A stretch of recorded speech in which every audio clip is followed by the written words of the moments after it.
কিয়ামতের মাঠ কেমন ভয়ানক হবে, কিয়ামতের ময়দান কেমন উত্তাল হবে, কিয়ামতের মাঠ কতটুকু ভয়ানক হবে।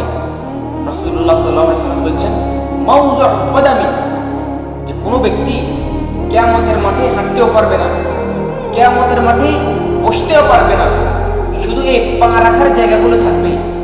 এই পা রাখার জায়গার মধ্যে 50,000 বছর দাঁড়িয়ে থাকতে হবে। আমরা সকাল থেকে 5-10 মিনিট দাঁড়িয়ে থাকলে আমাদের পা ব্যথা হয়ে যায়, পা ফুলে যায়। আর 50,000 বছর যখন একটা ব্যক্তি দাঁড়িয়ে থাকবে, এটাই তো তার আযাবের জন্য সবচেয়ে বড় ভয়ানক। তার আযাব তো জাহান্নাম লাগবে না, হাসরের ময়দান তার সবচেয়ে বড় আযাব মনে হবে। এই জন্য রাসূলুল্লাহ সাল্লাল্লাহু আলাইহি ওয়াসাল্লাম বলছেন, মাউযু কদামি, যে শুধু পা রাখার জায়গাটা থাকবে, বাকি কোনো জায়গা থাকবে না।